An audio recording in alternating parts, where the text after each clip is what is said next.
Hello, I'm Greg Harradine. In this video, I'm going to discuss how I composed this piece here. 5 tunes for an extinct Marrellomorph. Snappy title. This is the third of my Caledonian Portraits, and I'm going to talk a bit about how it was inspired by this remarkable sculpture by Michelle de Bruin. But before you watch any further, please do take a second and subscribe to my YouTube channel. It really helps. Thank you. Firstly, I'd like to tell you a little bit about Michelle and her work. Michelle de Bruin is a stone carver and letter cutter based in the Scottish borders, not far from me in fact. In Michelle's own words, the particular focus of her work is in indeterminacy, from a philosophical and semiotic point of view, and areas where material evidence, language, and narrative become confused or contradictory. A great example is this incredible platypus, one of Michelle's creations, an indeterminate creature if ever there was one. The work of Michelle's that captured my imagination to the highest degree was a sculpture entitled Marrella Splendens. What exactly is this creature? I had no idea at first, but I loved its elegant curves and its seemingly ancient or even alien origins. As part of this project, I was lucky enough to interview Michelle in her studio, and she told me that her sculpture is based upon a tiny fossil found in the Burgess Shale in the Canadian Rockies. When these strange fossils were first discovered in the early 20th century, they baffled paleontologists. They appeared to have barely any relationship to existing taxonomic classifications. Michelle actually travelled to the Smithsonian Institute in Washington, D.C. to see the fossils firsthand before creating her sculpture. The fossilised creatures are tiny, around the size of a postage stamp, and many aspects of the creature's morphology are unclear. How are the different body parts connected? Which way up do they go? How exactly did the creature move? Michelle decided to carve the separate elements of Marrella independently, so that they can be combined in various ways. I love how this imbues the sculpture, which is usually such a fixed medium, with a sense of life and vitality and possibility. I also love how Michelle's imaginative rendering of Marrella Splendens is much larger than life, giving the creature a great deal more gravitas than if it was the size of a mere postage stamp. My interview with Michelle provided me with insights about her and her work, which directly influenced how I would approach my composition.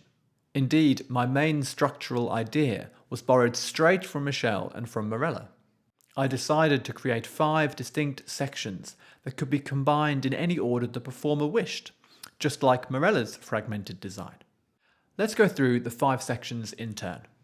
I should say at the outset that these sections are arranged in no particular order. Check out the performance note at the top of the score. These 5 tunes can and should be performed in whichever order the performer sees fit. The printed order is arbitrary and certainly not definitive.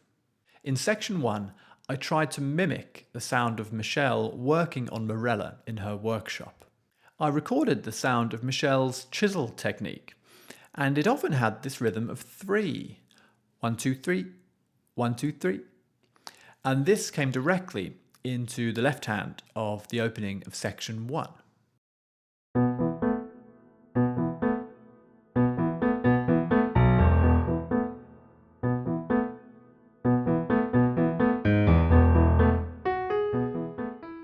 The melody, which eventually enters in the right hand, is meant to represent the beauty gradually emerging as Michelle carves away the block of stone to reveal Marrella. Section 2. The opening legato lines, rising and falling, suggest the graceful curves of Marella's design.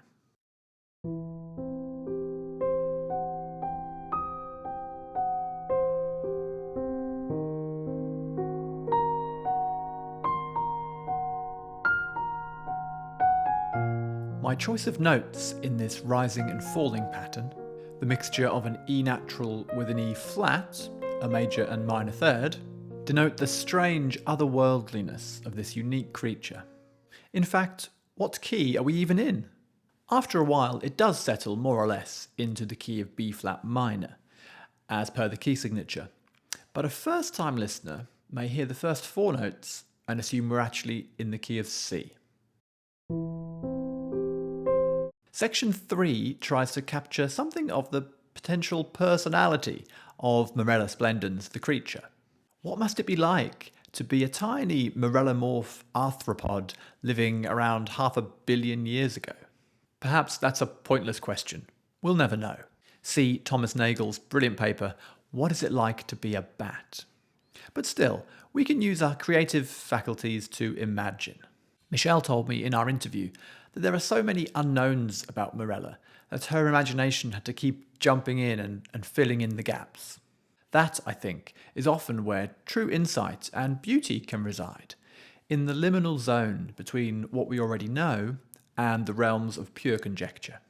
I chose to represent Marrella's musical character as bombastic, slightly humorous in a bizarre way, and totally sure of itself in all its distinctive weirdness.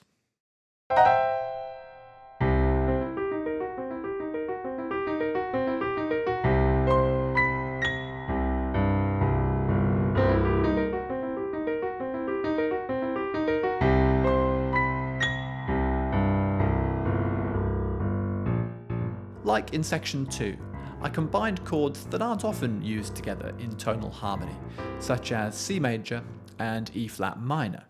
Section 4. Michelle told me that she had to make certain assumptions about Marrella, such as assuming symmetry in the layout of the body, and this aspect of symmetry influenced the structure of section 4. I composed it as a musical palindrome, so it is symmetrical either side of its midpoint at the end of bar 7.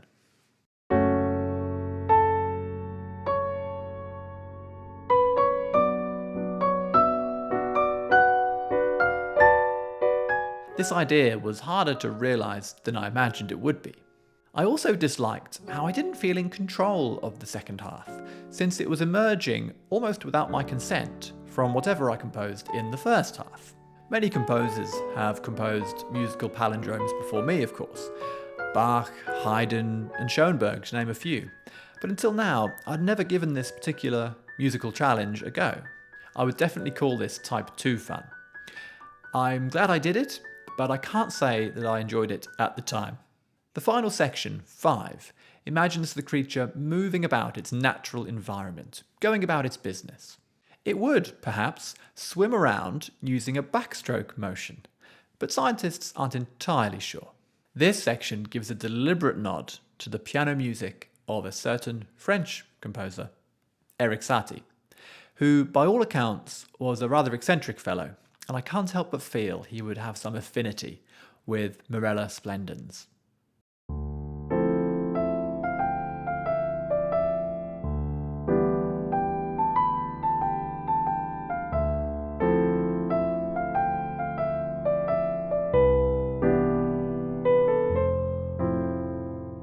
I hope this video has provided a little glimmer of insight into Michelle's work and into how a musical composition can emerge from a sculpture.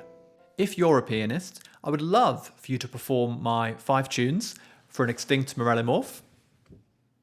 I'd be fascinated to see how you'd interpret it and how you'd order the 5 sections. I'll leave a link to the sheet music in the video description. To find out more about Michelle's outstanding creative work, visit her website, artist.org.uk. Please do subscribe to my YouTube channel, and if you like what I'm doing, the absolute best thing you could do is to become a supporter of mine on Patreon. My patrons receive a range of rewards, including the sheet music and audio of my new compositions each month, the chance to vote on the subject matter of future compositions, and much more. I'll leave all the important links in the video description, so do check them out. I would also like to thank Creative Scotland and my Patreon supporters for funding my Caledonian Portraits project. Until next time, goodbye.